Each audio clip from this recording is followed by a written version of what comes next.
Hello and welcome to my Dark Souls Remastered no Estus run. The rules are simple: no Estus Flask, no spells, and no summons. So to start this run off, we need to do the Estus skip glitch. To perform this, we need to skip the first two bonfires in the asylum, pick up our shield and our sword, then proceed to get killed by the undead archer. Once we respawn, the game thinks we hit the second bonfire and we spawn here. This time we take out the archer, advance through the fog door, descend the stairs on our right, and go to the main door. The door will first say it's locked, but if you try again, it opens. Now, one of the hardest parts in this run begins. We need to beat the asylum demon first try or the glitch will not work and it won't let us back in. And on our first attempt, we end in a fail. So we reload and get there again. Once we get back to the demon, we get a little distracted. Can we talk about the jiggle physics of this booty though? The asylum's booty has like the most jiggle physics I've ever seen. So we beat the boss and open the door. We get picked up by the bird and enter Firelink Shrine. Once we enter, we head to the right and grab some fire bombs, head down where the elevator spawns and get some homeward bones.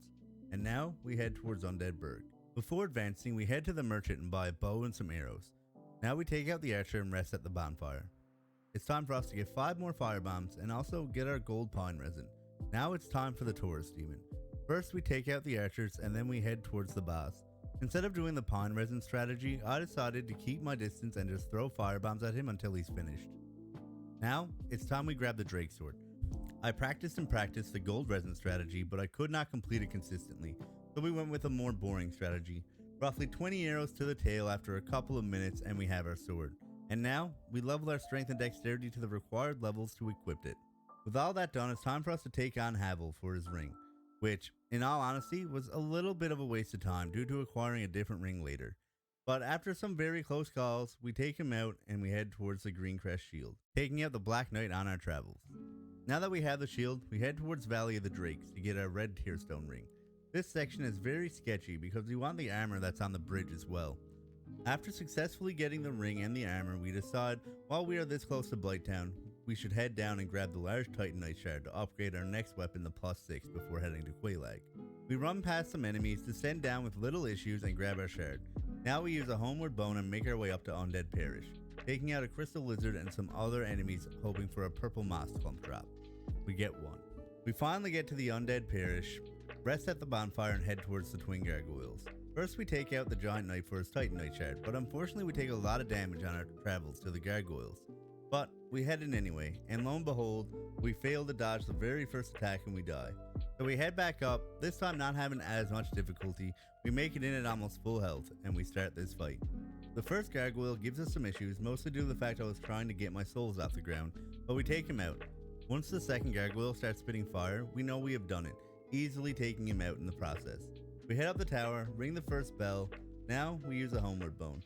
Head down to the blacksmith and buy some Titanite shards, just in case I lose all my souls during the next part. Up next is the Caper Demon, one boss that really gets on my nerves, mostly due to the trip down there and the 2 dogs that he has with him in the boss room. So we go and grab the basement key and make our way back to the Undead Burg. Before getting there, we find Knight Lortrick and kick him off the edge for his Ring of Favor. This ring gives me extra health, stamina, and more equip load. Now we have the 2 rings needed for this whole run. I also forgot to kick down the ladder at the bonfire, so I did have to go back up to where I fought the tourist demon. So while we're on our travels there, we decided to take out the Black Knight for his Titanite chunk. So we head into the basement door, head down, open up the shortcut just in case the assassins take me out, and head back down and take out the dogs. After the dogs, we decided to just try and run past everything so we can open up the next shortcut, just so it's a shorter trip to the boss, and boy do we ever need this shorter trip. Remember when I said Caper Demon gets on my nerves? Well yeah, this boss took me literally 20 minutes and just over 5 attempts to complete. But after sheer determination we beat him, solely to get the key to the depths, just so I can get the large ember to upgrade my next weapon to +6. So we head down to the depths, take out the undead, head downstairs and start taking out the dogs and the butcher. After some fear and anxiety, we succeed and get our ember. Now it's time to homeward bone, level up our decks and head to the catacombs. We are here early for one reason and one reason early, the Great Scythe. So we head down, running past the skeletons and making our way to the lever. We get there, take out the necromancer and rest at the bonfire. Now the fun begins. We make our way through and right away we get stuck between 2 skeletons and a jar and take a fireball. We get out, head up and attempt to take out the necromancer, but the skeletons were not having any part in it. We push through with our red tear stone ring activated, we take out the necromancer, and now the stress starts. Can we make it to the lever before dying? After dodging and blocking everything, we just managed to get there, and then we die. So we head back towards the new bridge, but me being me decided to go back and grab the missing souls. It was a horrible idea, and we almost die. But with literally 1 HP left, we make it down, grab the scythe, pull the lever, and homeward bone out. Now it's time to make our way out. Luckily, these skeletons didn't give us too much of a hard time, but the red skulls had a different plan. But with half HP, we make it out. It's time to head to the blacksmith, upgrade our scythe to level 6, say goodbye to the drake sword, and bring out our great scythe, the weapon we will use for the rest of this run. Now we head back down to Blighttown. We take the elevator from Firelink down to Anor Londo ruins, then use our master key to open the door in the Valley of the Drakes, the second entrance to Blighttown. We head down from the wooden tower and climb the wheel elevator. This time we stop at the bonfire for safety and start leading through the poison swamp that surrounds Quelaag's domain. After dodging boulders and using the one purple moss clump we have, we enter the boss area. During my time practicing this run, Quelaag gave me the most trouble out of all bosses. So we start the battle, taking our time, slowly chipping her away, and then she hits me once and bam, half my HP gone right away. Now we get nervous, and instead of just trying to hide from her sword swings, we start blocking attacks. Eventually, she brings me down low enough that my tear stone ring kicks in, and at this moment, my fight or flight kicked in. Now, doing way more damage, luckily stunning her a few times, but then the greed kicks in, and just before she swings, we beat her first try. I couldn't believe it. I don't think I ever first tried her before, let alone during this run. We head forward, ring the bell, and head down and break the invisible door. Activate the bonfire so we can fast travel here later on, and decide while we're down here, we might as well tackle the boss with the grossest name I've ever seen. Ceaseless Discharge. So we run to the end, grab the gold hem set, completing the Grim Reaper aesthetic, and almost accidentally break the Ring of Favor. So we wait a few seconds before running just to bring him closer to where we were. We head back through the shortcut, still managing to take a fire blast, even after I thought I was safe. We make it back to the fog gate and wait for the boss to dive at us. Once it dives, it becomes useless and gives us a free 20,000 souls. With all said and done, we level up vitality and start slowly making our way to Sen's Fortress, a long, treacherous walk. But we make it, and of course, more nerves set in. Sen's Fortress has always been a rough time for me. So we rest at the bonfire, take a few deep breaths, and head in. Avoiding the first 2 serpents, we make it to the first trap bridge. We bait the first serpent and make it through. Now it's time for the bridge that gives me some real anxiety. We stop at the gap, eat 1 lightning shot, and manage to make it past. We open the chest containing 2 large titanite shards and continue forward. We watch the boulder take out the serpent and run past. Now we do our first quit out strategy. The boulder passes us on the stairs, we run up and we quit. But I mess up and we almost didn't get out in time. We advance further, picking up some more large shards on our way and head up to the hardest part of this area. We get stuck on the lightning serpent and barely make it out alive. We use our first humanity for safety and hit our first bonfire. Before we tackle the iron golem though, we take on the giant at the top for his titanite chunks, an upgrade material that cannot be bought. So after taking out the giant, it's time to tackle the golem. And after a few swings, he takes us to Pound Town and lose half our health right away. Our next attack staggers. And for the first time ever, I made the iron golem lose to gravity. And just like that, we're at Anor Londo.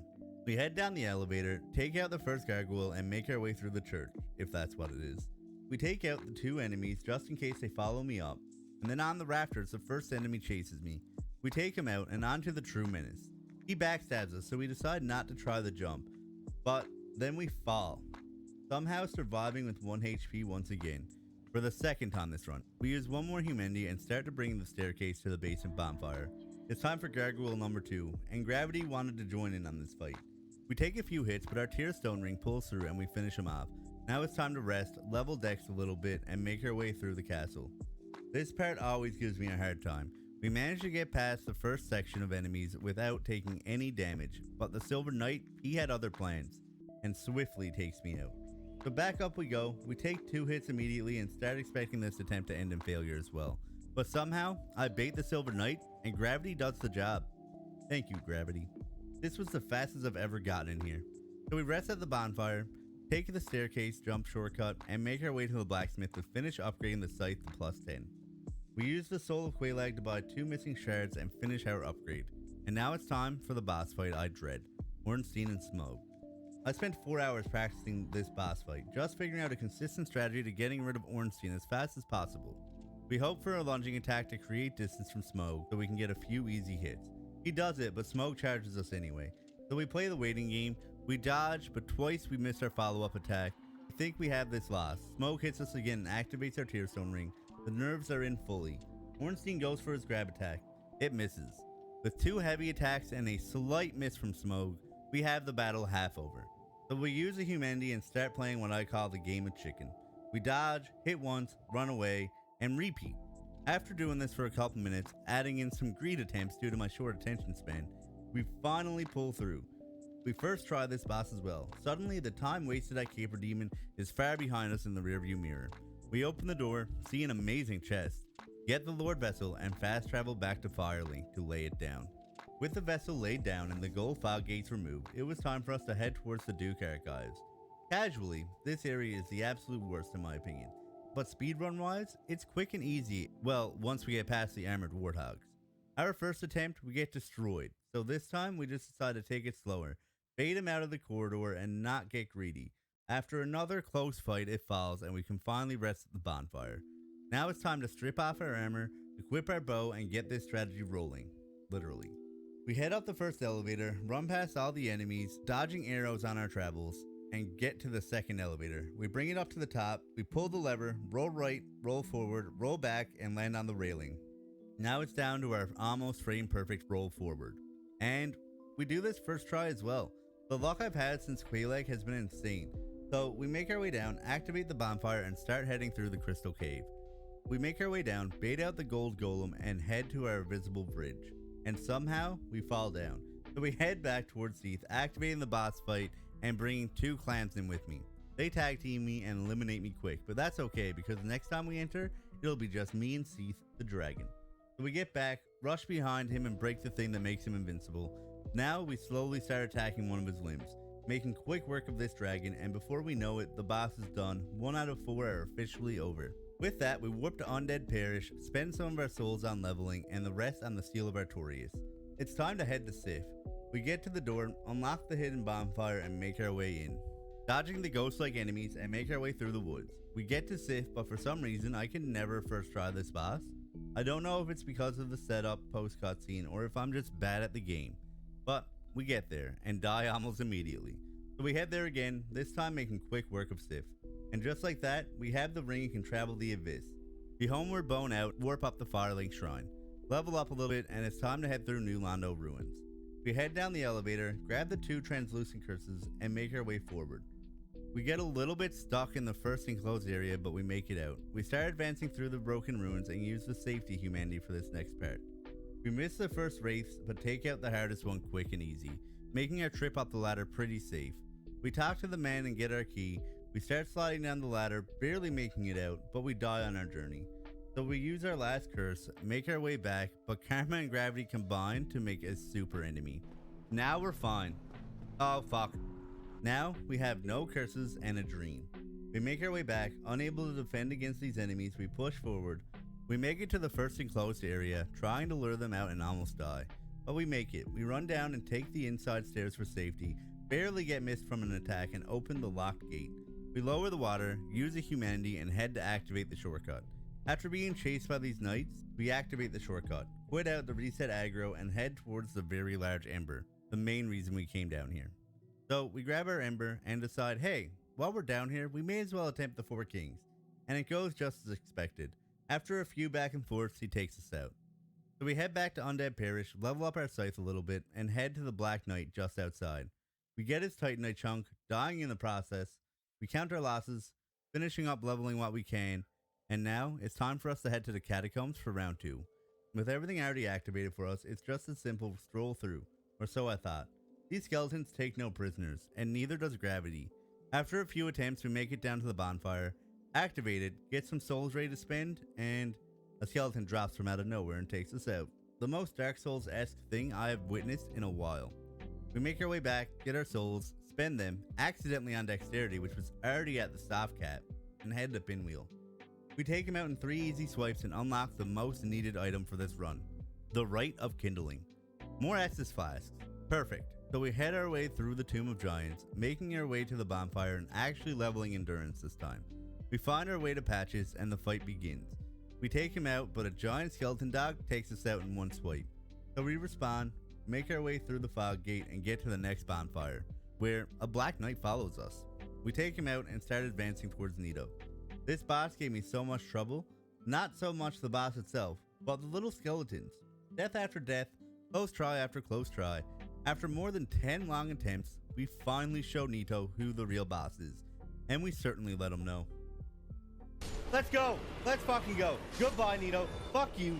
Fuck everything you're standing for. I'm done with your shit. We're over. I'm never taking you back. We're done.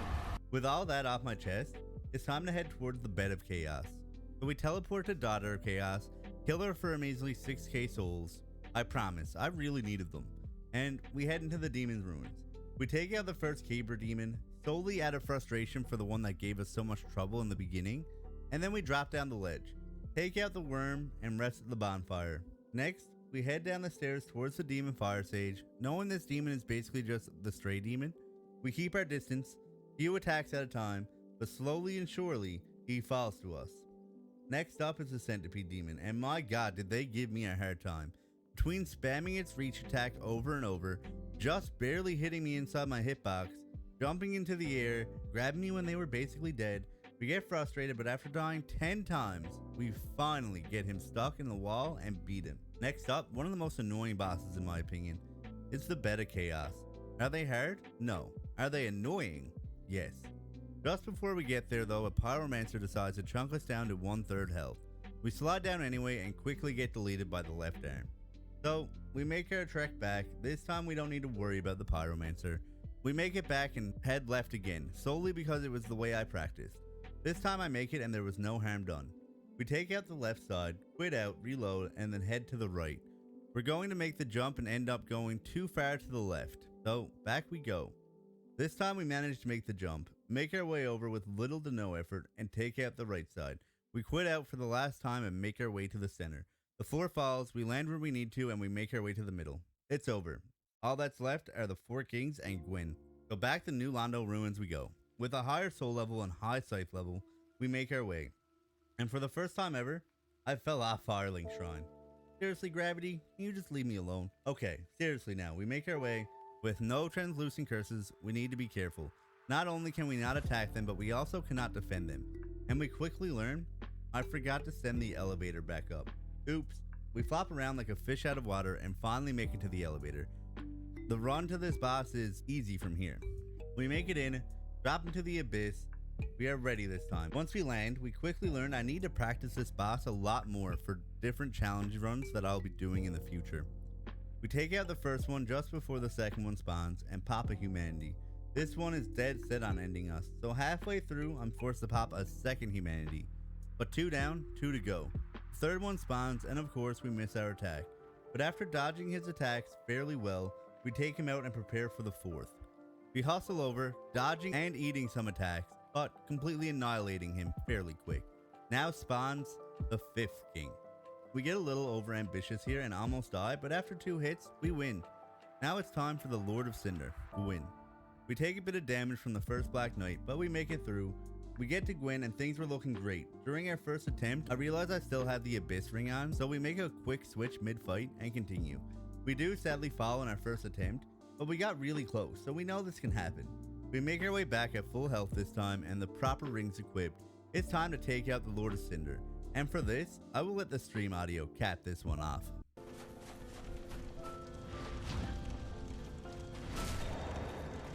That's 1 Katy Perry. 2 Katy Perrys. Oh, you bitch. 3 Katy Perrys. 4 Katy Perrys. And to finish it. Oh, no. No. 5 Katy Perrys. And now he's dead. We are done.